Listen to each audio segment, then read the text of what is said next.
रीट भर्ती को लेकर राज्य सरकार को हिदायत और माननीय मुख्यमंत्री जी से अपील। मुख्यमंत्री जी, रीट को लेकर कल आपने फैसला किया कि नई 20,000 पदों पर वैकेंसी निकाली जाएगी। स्वागत है। मैं भी चाहता हूं मेरे प्रदेश के नए बेरोजगार, नए का मतलब जो बीएड एसटीसी कर रहे हैं, जो फेल हो गए थे, जिनके कम नंबर आ गए थे, उनको मौका मिले। मैं नहीं चाहता कि उनको नुकसान हो, लेकिन माननीय मुख्यमंत्री जी जो रीट में पद बढ़ाने की मांग को लेकर कई दिनों से बेरोजगार वहां बैठे हुए थे, उनको बड़ी आज से मुझे भी पूरा विश्वास था कि कहीं ना कहीं सरकार कम से कम 40 से 45,000 करके इनको राहत जरूर देगी और नई भर्ती की भी घोषणा करेगी। लेकिन 20,000 की घोषणा तो कर दी, लेकिन सवाल कई उठ गए। सवाल ये उठ गए कि आखिरकार पद क्यों नहीं बढ़ाए गए, गैर वाजिब कैसे बताया गया। क्योंकि 2018 के बाद ये भर्ती आई थी, आपने कॉमर्स वालों को भी शामिल किया, आपने बीएड एसटीसी के अपेयरिंग वालों को भी शामिल किया। 3 साल बाद ये भर्ती आई थी और वहां भजनलाल पकड़ा नहीं गया। भजनलाल ने किस कहां पेपर बांटा है, पेपर लीक भी हुआ, ये सत्यता है, पेपर लीक भी हुआ ना। आपने सीबीआई की जांच करवाई, सबसे बड़ी मांग सीबीआई की जांच की थी, सीबीआई की जांच नहीं करवाई। भजनलाल को पकड़ना था, भजनलाल को नहीं पकड़ा। अपेयरिंग वालों को शामिल कर दिया, कॉमर्स वालों को शामिल कर दिया, ईडब्ल्यूएस का जो अलग से जो पद बढ़ाने थे वो नहीं बढ़ाए। तो इन सब तथ्यों को मद्देनजर रखते हुए गैरवाजिब मांग नहीं थी, वाजिब मांग थी। माननीय मुख्यमंत्री जी का बयान देखा कि बेरोजगार संघ बना लेते हैं, गैरवाजिब मांग करते हैं। तो गैरवाजिब मांग कहां थी? वो बेरोजगार पिछले कई महीनों से बैठे हुए थे, अनशन कर रहे थे, सर्दी में तड़प रहे थे। तो इन सब चीजों को ध्यान में रखते पद बढ़ानी चाहिए। मुझे पूरा विश्वास था, जहां मैं मंत्रियों से मिला, अधिकारियों से मिला, मुझे लग रहा था पद बढ़ेंगे। मुझे भी रात को झटका लगा कि जब एक भी पद नहीं बढ़ाया।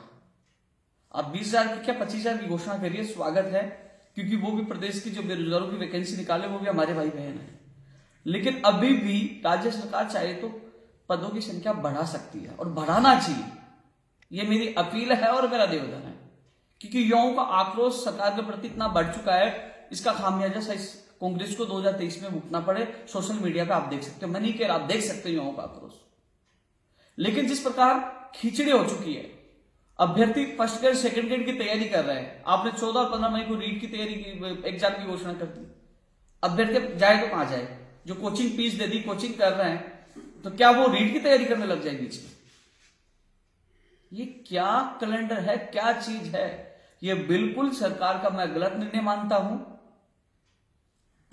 वैकेंसी निकाल दीजिए, मुझे कोई एतराज नहीं है, लेकिन फर्स्ट ग्रेड सेकंड ग्रेड वाले अब किसकी कोचिंग छोड़ के क्या रीट की तैयारी कर रहे हैं? पद बढ़ाना चाहिए था, जो आपने बढ़ाए नहीं, बल्कि गैरवाजिब मांग बता दी, जो बिल्कुल तर्कसंगत नहीं है। यौम आक्रोश है। और अभी जो हम रैली और निकाल रहे हैं राजस्थान में, युवा जागृति और सदस्यता अभियान, युवाओं में जो सारे लोगों को सुझाव मांगकर ये सारी चीजों का जो ये रैली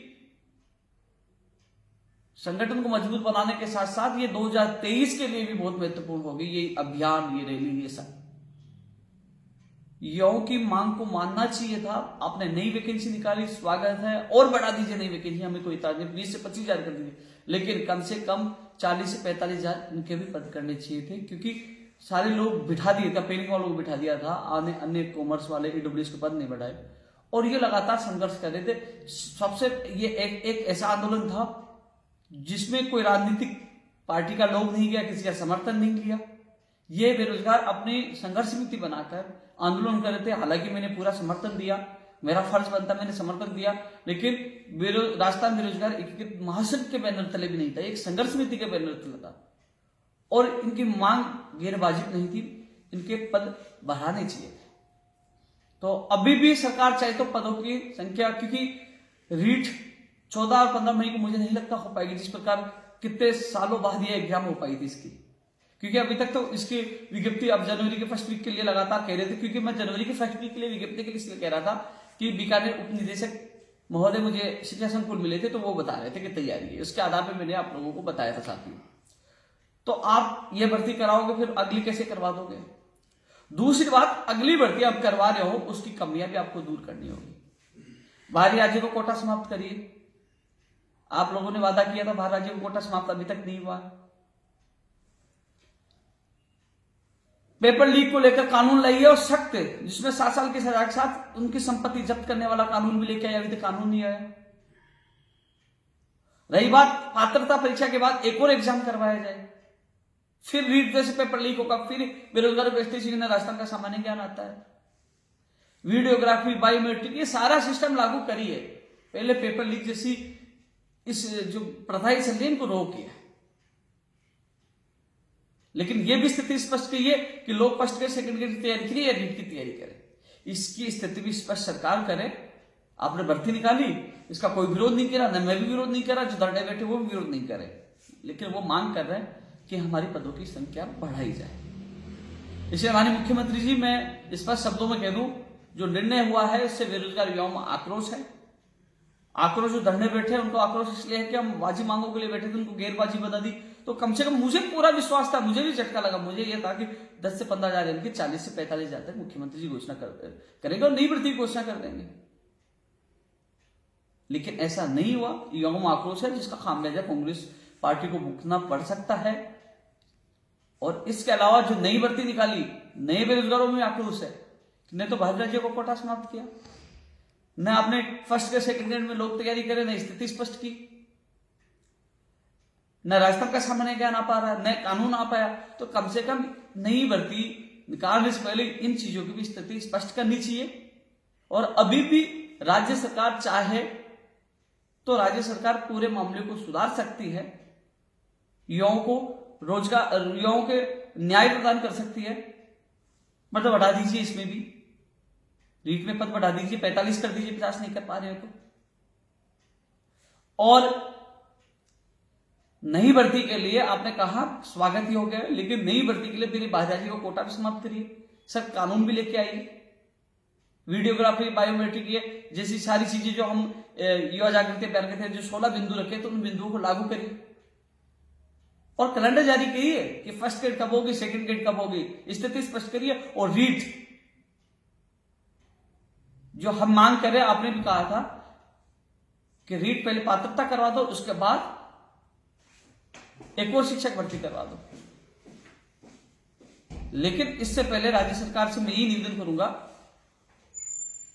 कि पदों की संख्या इस भर्ती में बढ़ाए और उसमें भी जो खामियां हैं नई भर्ती के लिए वो भी दूर करे, जिससे तो युवाओं को आपको सहयोग मिल पाएगा। अन्यथा जिस प्रकार जो खामियां रह गई थी, पेपर लीक हो गया, ना भजलाल पकड़ा गया था, आशंका है कि फिर पेपर लीक होगा। पेपर लीक को लेकर सुदृढ़ व्यवस्था नहीं है, न राजस्थान का सामान्य ज्ञान है, न राज्य कोटा समाप्त हो रहा है। तो नई भर्ती की जो खामियां वो भी दूर करे और इनका पद भी बढ़ाए। मैं हाथ जोड़ कर अपील कर रहा हूं। और जो युवा साथी जो कह रहे हैं कि उपेंद्र यादव ने हमारा सहयोग नहीं किया पद बढ़ाने को लेकर, साथियों मैंने पहले दिन से 7 तारीख को गया था, तब कह दिया था कि मैं आंदोलन में सहयोग कर सकता हूं, नेतृत्व नहीं कर सकता, क्योंकि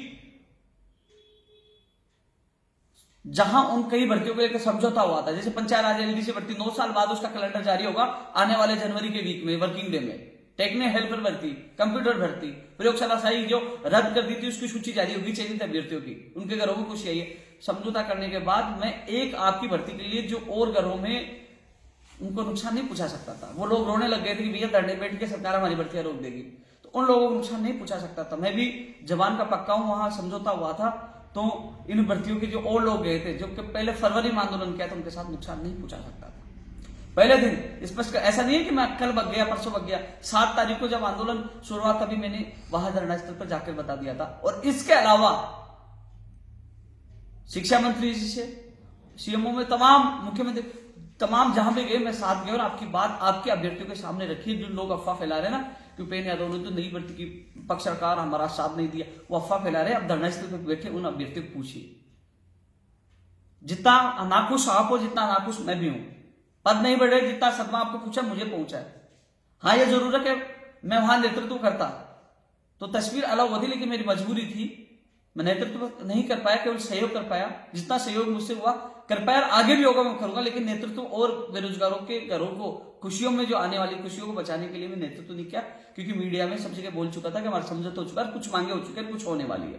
तो उन लोगों की भर्तियों को बचाने के लिए मैं नेतृत्व नहीं किया, नहीं जा सकता था, जो पहले दिन बता दिया था, आज कह रहा हूं। लेकिन जितना सहयोग मुझे करना चाहिए वो किया, आगे भी करूंगा। और अब माननीय मुख्यमंत्री जी से अपील भी कर रहा हूं और स्पष्ट में शब्दों में कह रहा हूं क्योंकि युवा बेरोजगार तो ये कहने के साथ नहीं, इधर मुख्यमंत्री जी बार बार बेरोजगार संघ बना लेते हैं, मेरे पर आरोप लगा रहे बेरोजगार संघ बना लेते हैं, गैरबाजी मांग करते हैं।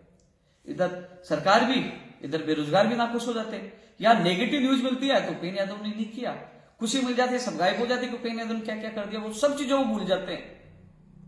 जब 12 तारीख को अकेले बैठे थे रात को उनको संबल देकर बिठाया, जितना सहयोग किया वापस जोड़ा, वो नहीं दिखा किसी को। उपेंद्र यादव 12 तारीख को रात को आकर हम लोगों को साथ दिया, हमें संबल दिया, कमेटी बनाई और लगातार सहयोग किया।